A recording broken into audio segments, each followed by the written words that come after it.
Bismillahirrahmanirrahim. Assalamualaikum warahmatullahi wabarakatuh. Alhamdulillahilladzi anzalal furqana ala abdihi Muhammad ibn Abdullah liyakuna basyiran wa nadhira wa sirajan munira. Kita lanjutkan membaca Mukhtasar Tafsir Al-Baghawi. Sampailah pada ayat ghairil maghdubi alaihim waladdallin. Qauluhu,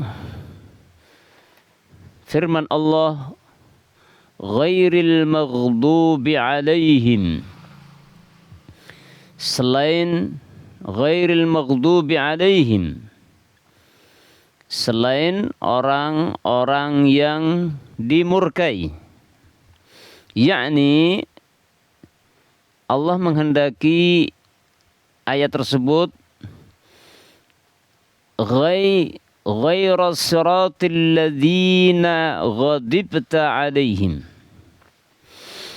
Jadi firman Allah ghairil maghdubi alaihim, setelah firman Allah siratal ladzina an'amta alaihim. Ya Allah, tunjukkan kami ihdinas siratal mustaqim. Ya Allah, tunjukkanlah kami ke jalan yang lurus. Siratal ladzina, yaitu jalannya orang-orang yang an'amta alaihim, yang telah engkau beri kenikmatan pada mereka. Ghairil maghdubi alaihim, selain orang-orang yang engkau murkai. Yakni maksudnya adalah ghairi siratil ladzina, selain jalannya orang-orang yang ghadibta alaihim, yang engkau murkai mereka. Ya. Al-maghdubi alaihim maksudnya yakni alladzina ghadibta alaihim, orang-orang yang engkau murkai. Ya. Waladdallin, dan selain orang-orang yang sesat. Wa ghairil dhallina 'anil huda. Artinya, dan selain orang-orang yang sesat dari petunjuk, selain orang-orang yang sesat, menyimpang dari petunjuk. Wa aslud dhalal, asal kata dhalal adalah al-halaku wal ghaibubah. Asal kata ad-dhalal adalah al-halaku wal ghaibubah, yaitu al-halaku, kehancuran, wal ghaibubatu, dan tenggelam atau tertutup. Al-halak, kehancuran, wal ghaibubah, dan tertutup. Itu asal kata ad-dhalal. Ya. Yuqalu, dikatakan, ini dalam bahasa Arab, dhallal ma'u fil laban. Dhallal ma'u fil laban, air itu tertutup di dalam susu. Idza halaka wa ghaba, ketika air itu telah, yaitu hancur di dalam susu, mencampur, wa ghaba, dan tertutup oleh susu. Ya, ketika air dicampur dengan susu, ya kan? Kan airnya hilang. Airnya hilang, dhal, ya kan? Air hilang di dalam susu, kan? Dhallal ma'u fil laban, air itu telah hilang di dalam susu. Artinya idza halaka, ketika air itu telah hancur, dicampur dengan susu, kan air itu hancur. Wa ghaba, dan tertutup, hilang, ya kan? Wa ghair hahuna, dan kata ghair, lafadz ghair, ghairil maghdubi, lafadz ghair di sini hahuna bimakna la. Ghair di sini bermakna la, tidak atau bukan. Ya, ghairil maghdubi, ya, bukan orang yang dimurkai. Waladdallin, dan bukan orang yang sesat. Wala bimakna ghair, dan la ini juga bermakna ghair. Jadi ghair bermakna la, ghairil maghdubi alaihim, dan la juga bisa bermakna ghair. Artinya lafaz la dan lafaz ghair itu sama-sama menafikan, menunjukkan makna penafian. Ya. Sehingga ghairil maghdubi alaihim, bukan orang yang dimurkai, waladdallin, dan bukan orang yang sesat. Waqila, dan dikatakan, maksudnya ada yang berpendapat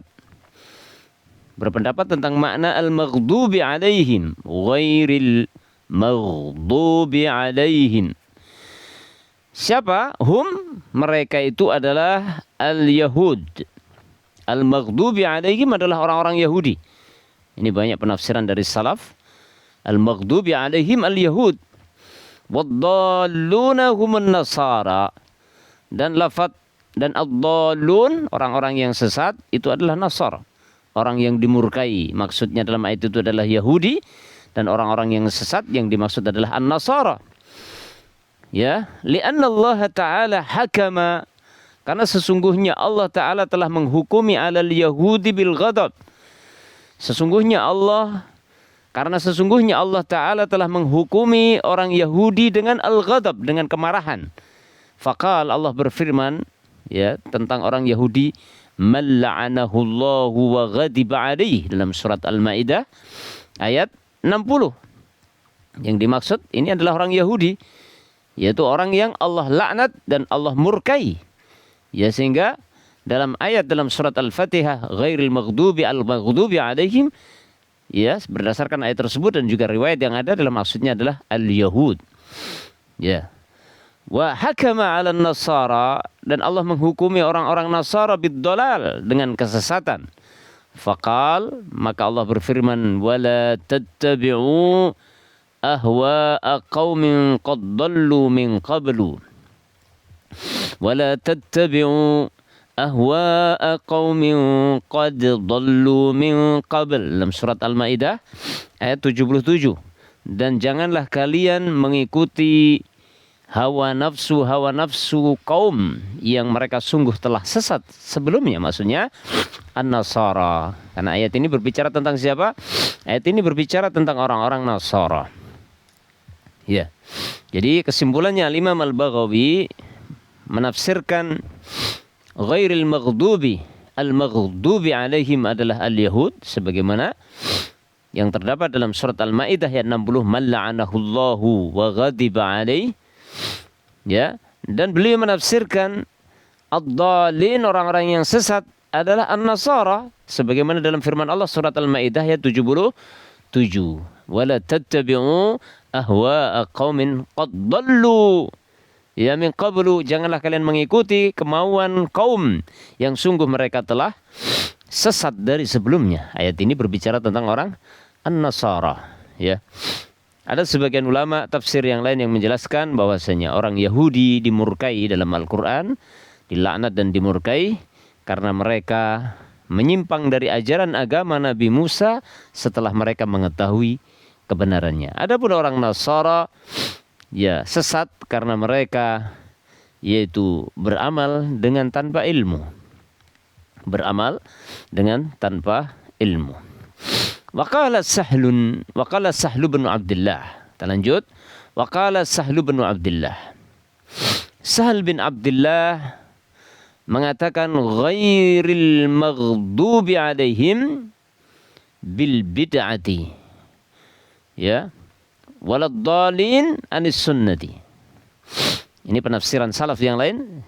Ini dikutip oleh Sahal bin Abdullah, diriwayatkan oleh Sahal bin Abdullah, ghairil maghdubi alaihim, selain orang yang dimurkai, selain orang-orang yang dimurkai, maksudnya dimurkai karena sebab bid'ah.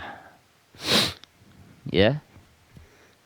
Karena sebab bid'ah, waladdallin, dan orang yang sesat, bukan orang yang sesat, maksudnya sesat menyimpang dari sunnah. Ya. Orang yang dimurkai adalah karena melakukan bid'ah, yaitu membuat-buat hal yang baru di dalam agama, merubah agama Allah, membuat sesuatu yang baru di dalam agama Allah dirubah. Adapun orang-orang yang sesat adalah sesat menyimpang dari sunnah Nabi. Menyimpang dari sunnah Nabi. Sehingga ini penafsiran yang kedua ini lebih umum. Riwayat yang menafsirkan al-maghdubi alaihim bil bid'ah, yaitu dimurkai karena dengan bid'ah, karena sebab merubah agama Allah, membuat-buat yang baru dalam agama yang tidak pernah diajarkan nabinya. Ya, adapun orang-orang yang sesat adalah sesat karena menyimpang dari sunnah nabinya, dari sunnah Nabi. Dan ini penafsiran yang lebih mencakup baik itu Yahudi, al-maghdubi alaihim Yahudi, ya pengikut Nabi Musa yang telah menyimpang dari ajaran Nabi Musa dengan bid'ah mereka, atau orang-orang setelahnya yang menyerupai Yahudi yang itu berbuat bid'ah, yaitu di dalam agama. Dan waladhdallin, orang-orang yang sesat ini masuk di dalamnya umum, baik itu orang Nasara seperti yang ada dalam ayat tadi, ataupun orang-orang setelah Nasara yang meninggalkan sunnah Nabi, ya, meninggalkan sunnah Nabinya di dalam beragama, tidak mengikuti sunnah Nabi. Itu mungkin karena kejahilan, ya.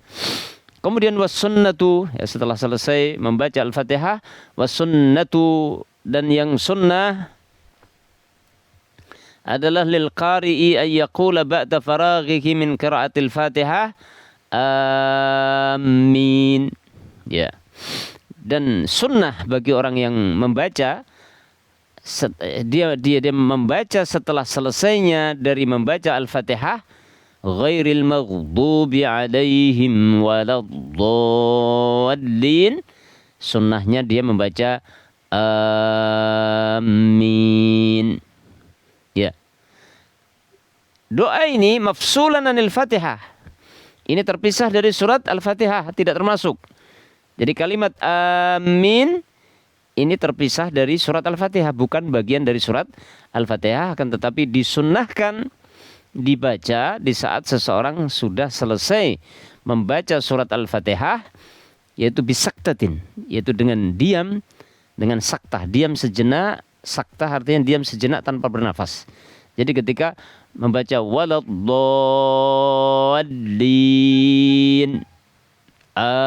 amin, jadi setelah waladdallin berhenti sejenak tanpa nafas, itu namanya saktah. Berhenti sejenak tanpa nafas, kemudian baru baca amin, gitu ya. Wa huwa mukhaffafun, yaitu bacaan doa tersebut mukhaffafun, diringankan. Wa yajuzu mamdudan, boleh dibaca panjang, amin. Wa maksuran, dan boleh dibaca pendek, amin, ya kan? Boleh panjang, amin. Boleh maksur, pendek, amin, ya. Wa maknahu, dan baca makna amin adalah Allahumma asma' wastajib. Arti dari lafaz amin adalah apa? Allahumma asma' wastajib, ya Allah, dengarkan dan kabulkan. Allahu ta'ala a'lamu bissawab.